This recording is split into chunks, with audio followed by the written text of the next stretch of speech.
Hello tout le monde, je suis ravie de vous retrouver aujourd'hui dans cette nouvelle vidéo. Comme vous pouvez le voir, je suis pas seule, mon frère a décidé de squatter le canapé pendant que je tournais cette vidéo. Il y a mon chien qui est juste à côté de moi en train de jouer avec ses jouets, enfin voilà. Je suis très entourée aujourd'hui pour retourner cette vidéo sur YouTube, retour sur YouTube. Je suis désolée, ces 2 dernières semaines il n'y a pas eu de vidéo, tout simplement parce que mon moral fait des hauts et des bas, c'est un peu les montagnes russes, genre il se prend pour le Silver Star en ce moment, c'est pas trop ça. C'est surtout que j'ai reçu énormément de questions sur Instagram concernant mon iPad Pro. Beaucoup de gens se posent la question de savoir si ça vaut la peine d'acheter un iPad Pro ou un iPad quand on est étudiant, et du coup je reçois énormément de questions sur Instagram par rapport à ça. Toujours le bruit, c'est mon chien à côté de moi qui est en train de jouer, voilà, c'est le moment propice. Nous sommes sur un moment propice pour faire ça là. Donc j'ai décidé de réunir vos questions dans cette vidéo. Alors je suis désolée, il y a peut-être des questions qui vont se répéter par rapport à mes dernières vidéos sur l'iPad. D'ailleurs je vous invite aussi à aller les voir si vous avez d'autres questions, peut-être que j'y ai répondu dans des précédentes vidéos. Et si vous souhaitez des renseignements beaucoup plus techniques et poussés sur l'iPad Pro, je vous invite à aller voir la chaîne de Mac Forever, qui est un youtubeur que j'aime beaucoup, je regarde toutes ses vidéos. Lui il va répondre à toutes vos questions un peu plus poussées, ce genre de choses. Moi je vous dis, c'est vraiment mon utilisation étudiante et mon ressenti à moi. J'ai eu énormément de questions, j'ai essayé de les regrouper en fonction des questions les plus posées. Tout d'abord je vais vous présenter mon iPad. Donc moi j'ai l'iPad Pro 12.9 pouces 2018, je n'ai pas craqué pour la version 2020, j'ai acheté la version 2018 à l'époque. J'ai l'Apple Pencil qui est juste là, et ensuite la coque que j'ai, c'est une coque Logitech, voilà, tout simplement, qui permet de clipser l'iPad et d'avoir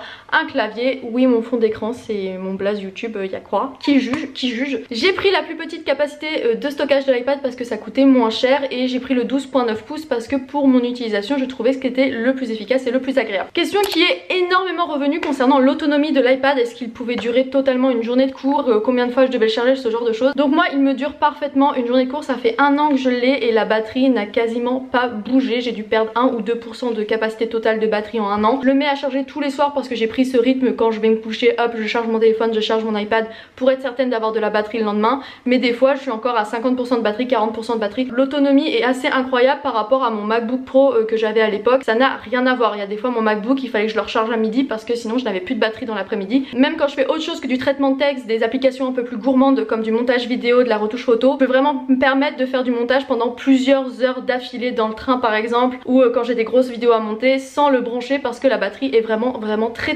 efficace et elle tient très bien. C'est clair que c'est tellement génial de se dire qu'on a toujours un outil qui est très performant et qui tient parfaitement la charge. Concernant mon clavier, je veux aussi le dire parce que le clavier c'est un clavier qui se connecte en Bluetooth, donc c'était une de mes interrogations à moi quand je l'ai acheté. Je me suis dit ouais, clavier en Bluetooth ça va me bouffer la batterie. Pas du tout, il se connecte à chaque fois en Bluetooth, donc il y a un petit stockage de batterie aussi dans le clavier. Et pour être honnête avec vous, ça fait...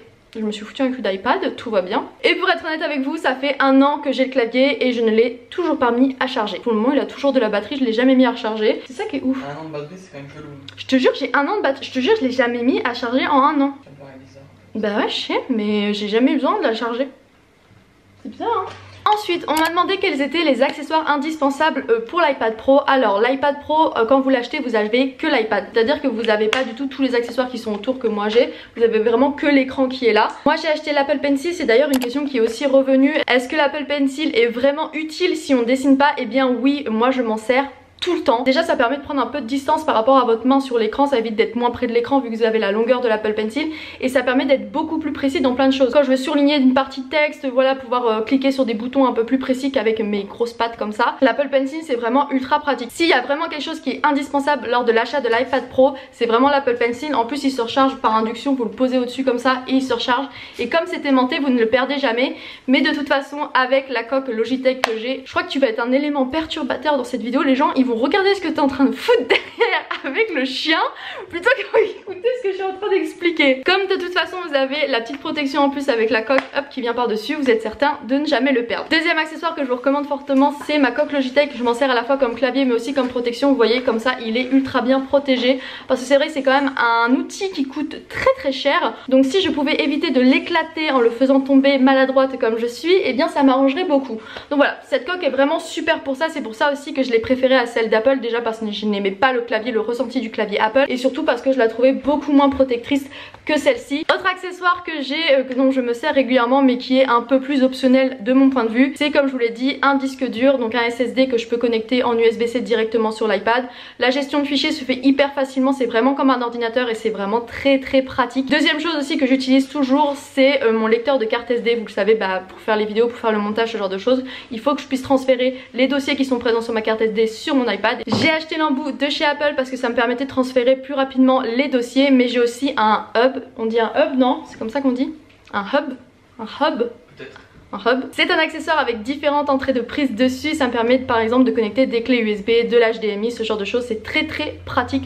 Donc voilà, ça reste plus optionnel, mais au quotidien ça peut vraiment vous aider. On m'a ensuite posé la question de savoir est-ce que la dernière version d'Apple était vraiment utile. Alors je pense que c'était en génération d'iPad, est-ce que ça vaut plus la peine d'acheter le 2018 ou le 2020. Il me semble, si je dis pas de bêtises, qu'on ne peut plus acheter le 2018 en magasin, maintenant vous devez acheter directement le 2020, donc voilà, si vous n'avez pas le choix, prenez le 2020. Par contre si vous trouvez le 2018 d'occasion, ce genre de choses, ça peut être intéressant. Et je ne compte pas du tout passer sur le 2020 pour le moment. Pour moi les différences ne sont pas majeures. La tri-caméra, genre c'est les gens qui font des photos avec leur iPad, c'est pas du tout mon délire. Il y en a qui le font, je respecte, mais moi c'est pas mon délire. J'ai pas d'intérêt à avoir 3 caméras sur l'iPad. Une ça me sert amplement pour pouvoir photographier si j'ai besoin, le cours, le tableau, ce genre de choses quand je suis en classe, pour aussi scanner des documents, ce genre de choses. Sinon je n'ai aucune utilité d'avoir 3 caméras. Il est un peu plus puissant il me semble aussi, mais vraiment c'est minime par rapport à la version 2018, donc pour moi celle-ci me convient très bien. On m'a aussi demandé si j'avais une application pour avoir un agenda sur l'iPad.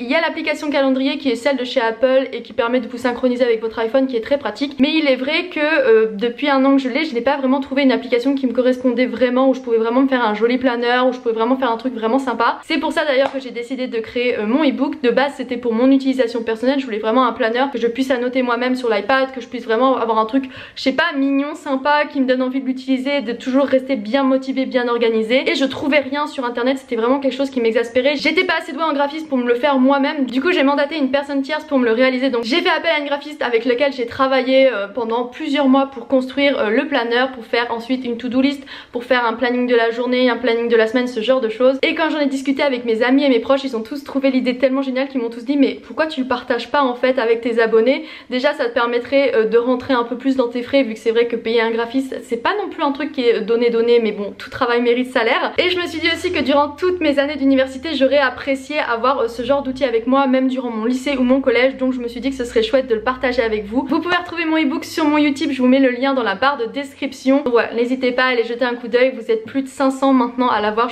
j'hallucine tout le temps dès que je vois le chiffre monter comme ça, je suis là waouh, c'est hyper impressionnant et les retours sont juste incroyables, vous êtes tous choqués de la qualité du ebook et je suis vraiment ravie. Donc merci beaucoup de me soutenir et d'avoir téléchargé l'ebook. Vous avez aussi à l'intérieur du ebook plusieurs fiches conseils qui vous permettent de savoir comment rester motivé, comment bien vous organiser, comment faire des fiches de révision efficaces, 6 produits chouchou contre le stress. Ça a été vraiment beaucoup de travail ce ebook durant le confinement. Après le ebook c'est une version digitale que vous avez, c'est un fichier PDF que vous pouvez ouvrir aussi bien sur un iPad que sur une tablette Android, sur un téléphone, sur un ordinateur, et vous pouvez bien évidemment aussi l'imprimer. Il est vraiment accessible à tout le monde, ce n'est pas seulement les personnes qui ont un iPad qui peuvent acquérir l'ebook, donc n'hésitez pas à jeter un coup d'œil. Mais si vous préférez vraiment avoir un support papier sous la main pour vous organiser, je vous conseille d'aller faire un petit tour en lien de description. Il y a la campagne Ulule pour les Boo Joy, c'est une petite créatrice française qui a lancé son entreprise et vous savez combien ça me tient à cœur de soutenir des femmes, voilà, qui ont le courage de créer leur entreprise et de lancer un super projet. Et elle a créé des bullet journaux qui sont déjà dessinés, qui sont juste